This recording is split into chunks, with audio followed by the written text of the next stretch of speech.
Thank you, Joy. A great countdown. We're going to call this meeting to order. The first order will be to call the roll. Vice Mayor, Present. Alderman Blanton. She'll be here in a second. Alderman Hanson. Here. Alderman Peterson. Here. Alderman Berger. Present. Alderman Brown. Present. Alderman Potts. Present. Alderman Baggett. Present. And the mayor's here also. We'll begin with an invocation followed by the Pledge of Allegiance, which I'll lead. I asked the Vice Mayor if he would lead the invocation, so we'll please stand. Bow, please. Heavenly Father, we come to you tonight in prayer. Thank you for this great nation and great country that we live in. We realize when we see the headlines and all of the articles that we are truly a nation of blessings.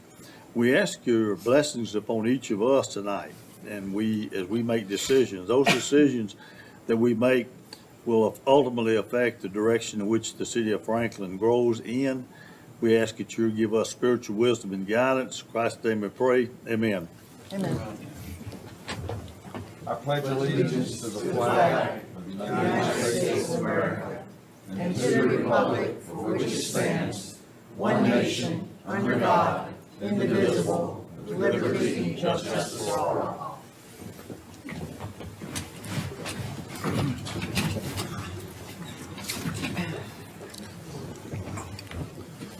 The next item on the agenda is an opportunity for citizen comments. This time is open for citizens to be heard on any issue or concern, including those related to items on the agenda. As some of you have done, please submit a speaker card at the beginning of the meeting and not in the middle of the meeting if you would like to address the board. As provided by law, the Board of Mayor and Aldermen shall make no decisions or consideration of action of citizen comments for items not on the agenda, except to refer the matter to staff. Those addressing the board are requested to come to the microphone and identify themselves by name and address for the official record. The mayor may restrict the period for public comment, including the length of public comment period, so on and so forth. For those of you that have given me speaker cards tonight for the middle of 8, this is not a public hearing night for the middle 8. That will occur at another date. But I will allow you to speak. I will allow you 1 minute. So make your comments succinct if you would. And if you'll line up in this order: Lisa Alexander, Doug Mann, Jenny Burnside, Paul Poole, Tiffany White, Tom Bell, Laurie Hennon Bell, Joel Avila, and Gail Haddock. So, come on, Lisa. Lisa Alexander. 160 Lancaster Drive. I represent 200 households and 1,800 signatures on change.org.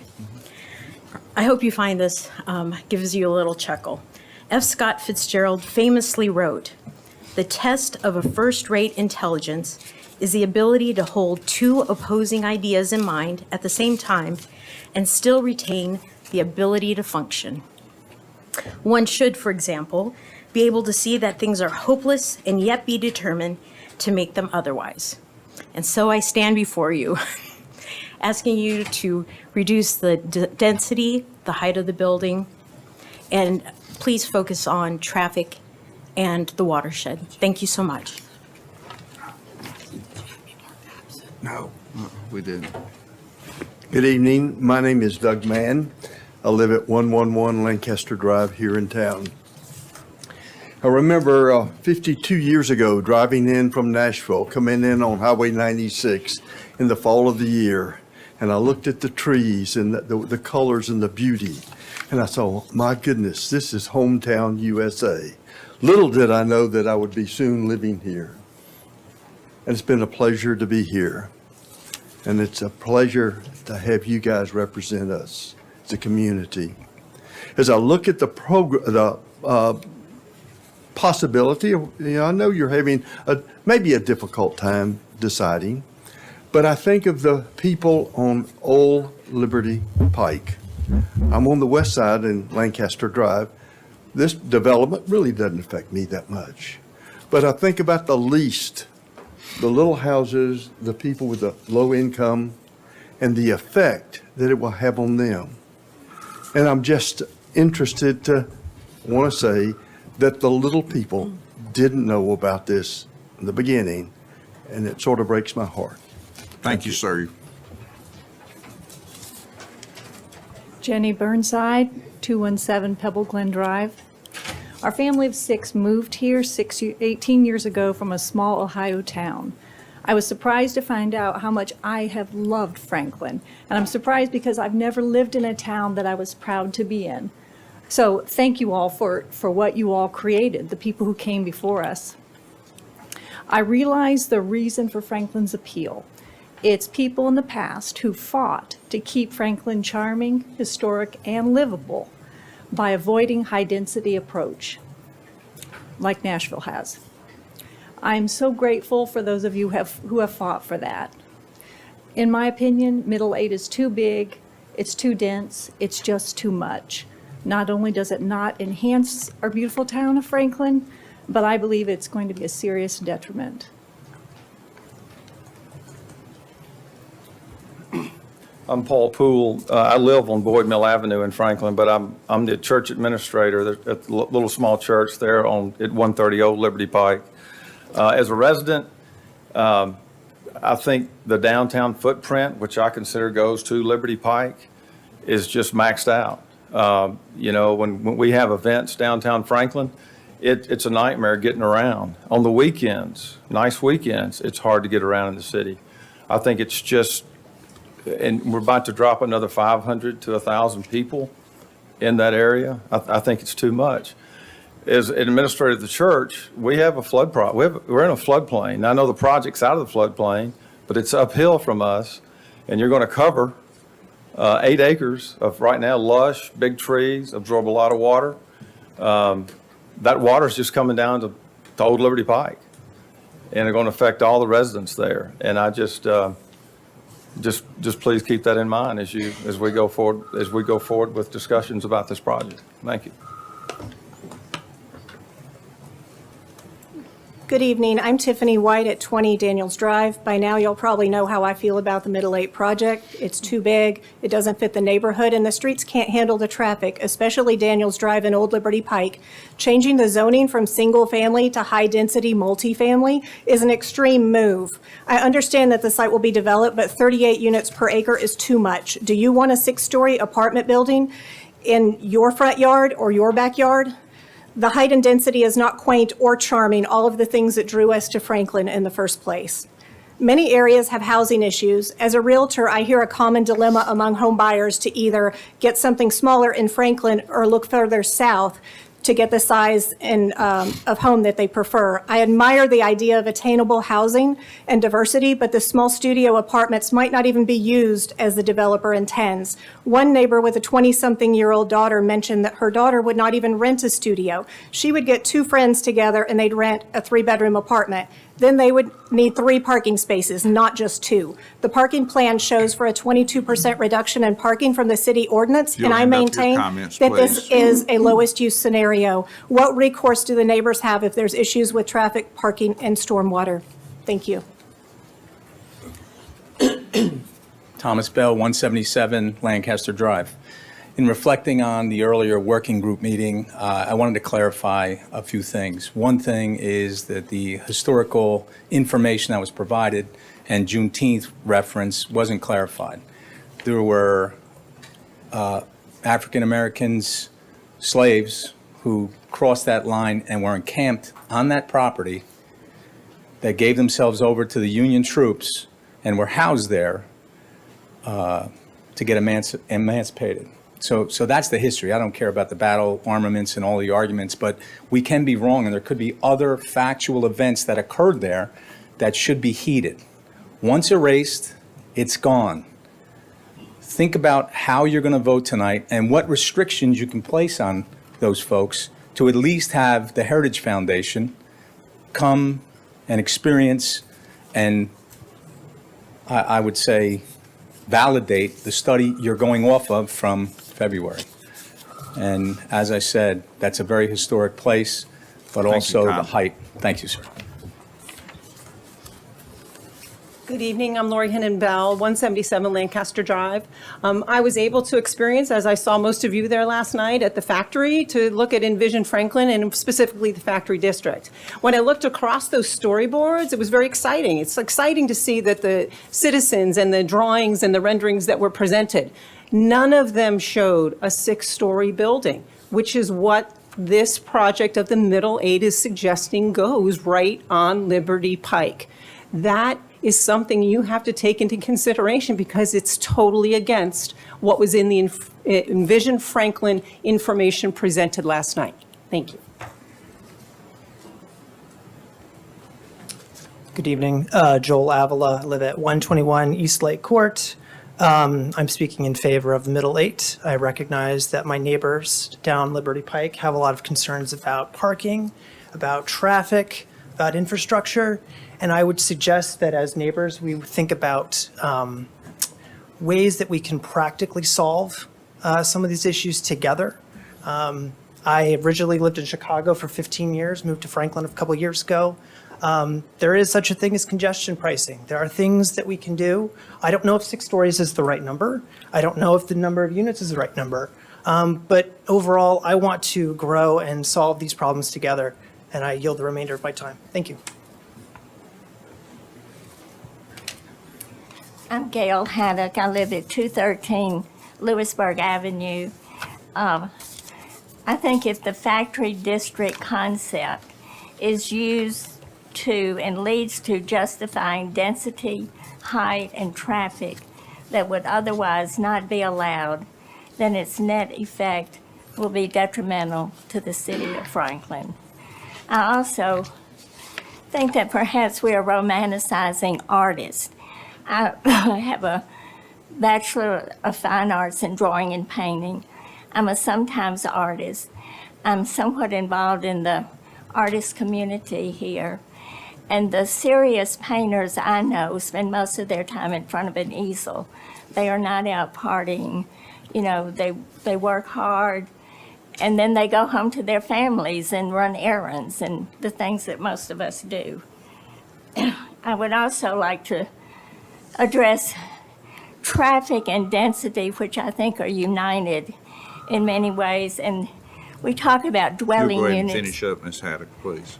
Okay, well, we need to think in terms of cars per acre, not just dwelling units per acre. And maybe I'll address in writing my other concerns. Thank you. Thank you. Okay, are there any communications from the Williamson County Commission? I have none. If not, we'll go to approval of the minutes from the work session and from the Board of Mayor and Alderman meeting on June the 13th, 2023. Is there a motion? Thank you. Seconded by Alderman Peterson. Any discussion? Ready to vote. Vice Mayor? Yes. Alderman Blanton? Yes. Alderman Hanson? Yes. Alderman Peterson? Yes. Alderman Berger? Yes. Alderman Brown? Yes. Alderman Potts? Yes. Alderman Baggett? Yes. Passes unanimously. We'll now go on to any recognitions or miscellaneous reports. I have one, Mr. Mr. Mayor, if Stuckey. I may. We were very proud about an announcement made in this past Sunday's Tennessean. They annually recognize top workplaces across the Middle Tennessee region. And we were pleased as a city to be recognized as one of 117 organizations and one of only 18 large organizations for a top workplace recognition. So we are the only city in the state of Tennessee to receive this recognition, so we're very proud of that. And you know, we shared some of those results with you 2 weeks ago. We're not resting on our laurels. While we're proud of this achievement, and it's a big deal, we also got some great suggestions of ways we can improve and better serve our team so that they better serve the community. So I just want to congratulate our team, HR Director Kevin Townsell, Jamie Ewald, where's Jamie? There's Jamie, also works in our organizational development capacity, and I want to thank them for their effort in bringing this forward, gathering the feedback, and we're proud of our team.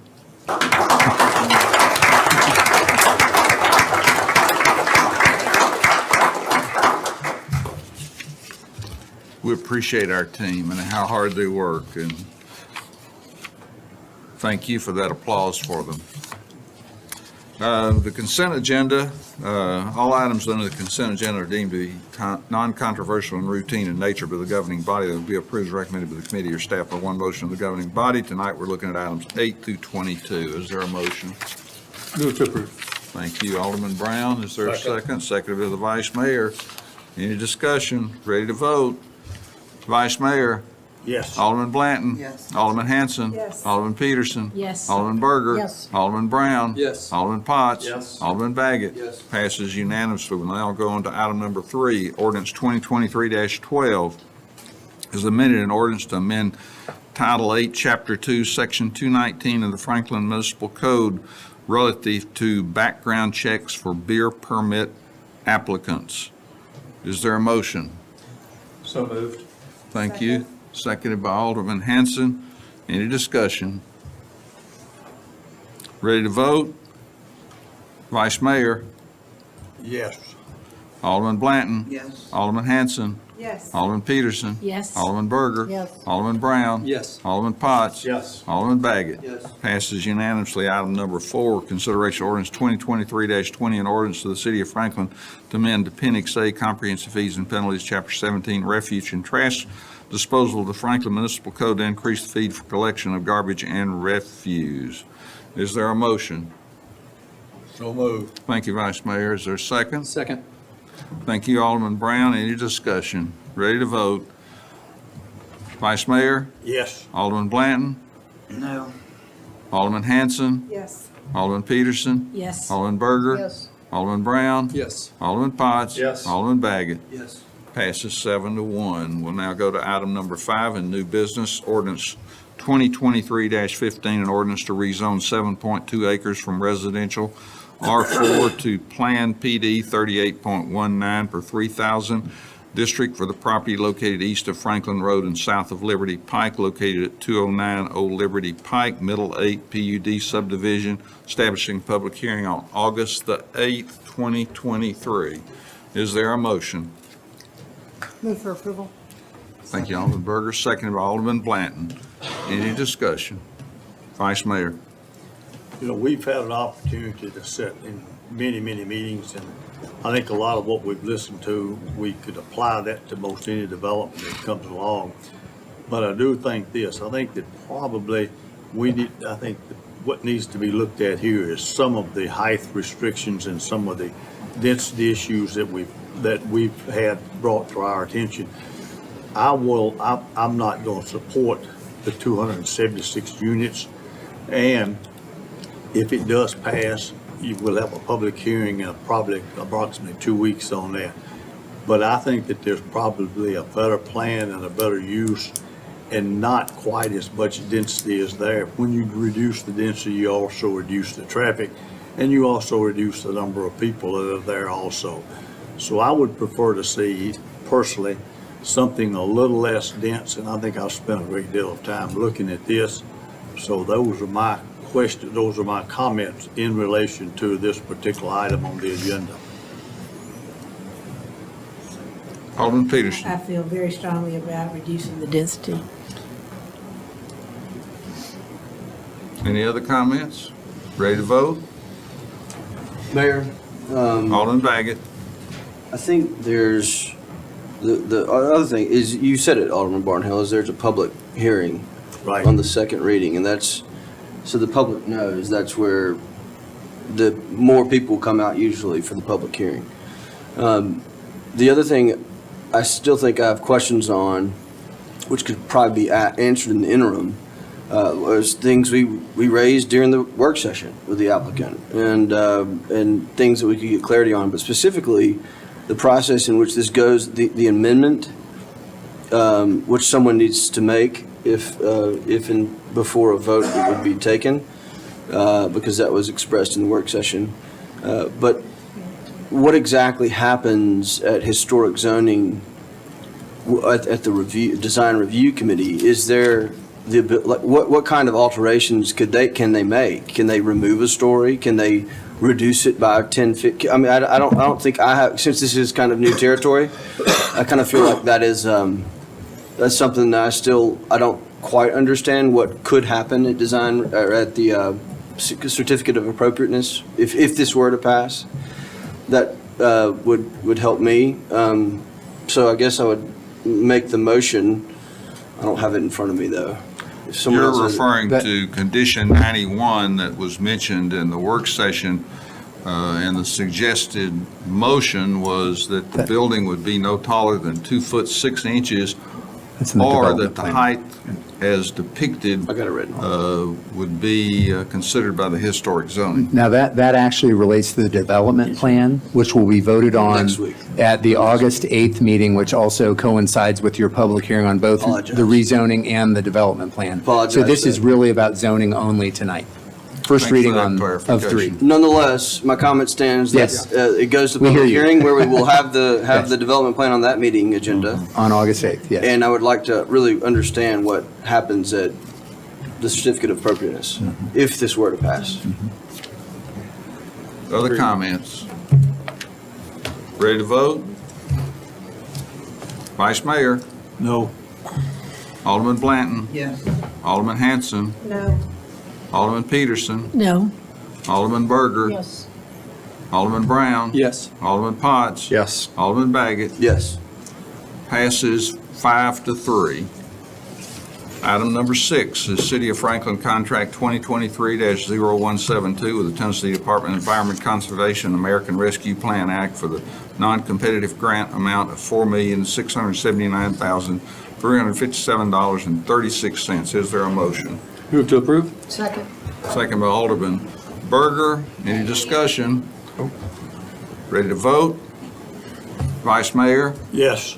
Alderman Blanton? Yes. Alderman Hanson? Yes. Alderman Peterson? Yes. Alderman Berger? Yes. Alderman Brown? Yes. Alderman Potts? Yes. Alderman Baggett? Yes. Passes unanimously. Item number 7, consideration of ordinance 2023-01, an ordinance to amend Title 12, Chapter 1 of Franklin Municipal Code to amend Section 12-105 relating to certificate of use and occupancy and certificate of completion.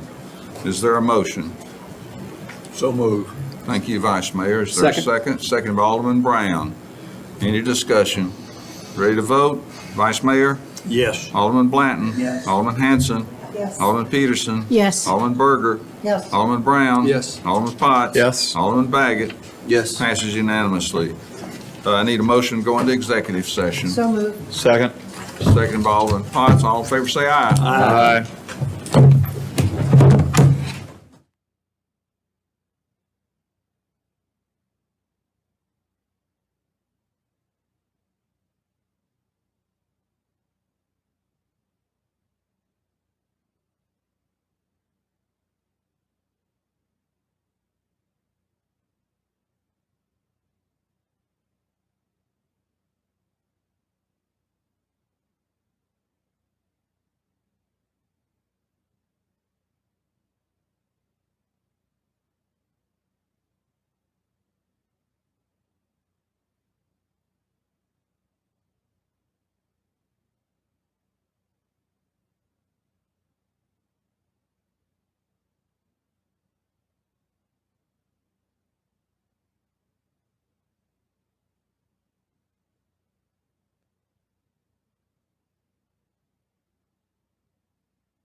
2 minutes, 2 minutes. Yeah, 1 minute, that's it. 2 minutes. 1 minute. You got somewhere you got to be? They told me I could speak. Oh, no. He didn't fill out the speaker. Yeah, he didn't fill out the card. Mayor's a stickler on the card. Okay, we're back from executive session. Are there any matters to be considered from executive session? Yes, Mr. Mayor. I'd like to make a motion to approve the settlement agreement with Sean Finn for his workers' compensation claim on a disputed basis and to give authority to the city administrator to execute the settlement agreement with city attorney review and approval in the amount of $225,000. Second. Seconded by Alderman Berger. Any discussion? Ready to vote? Vice Mayor? Yes. Alderman Blanton? Yes. Alderman Hanson? Yes. Alderman Peterson? Yes. Alderman Berger? Yes. Alderman Brown? Yes. Alderman Potts? Yes. Alderman Baggett? Yes. Passes unanimously. Is there a motion to adjourn? Move to adjourn. Thank you. All in favor, say aye. I think everybody gave you the motion.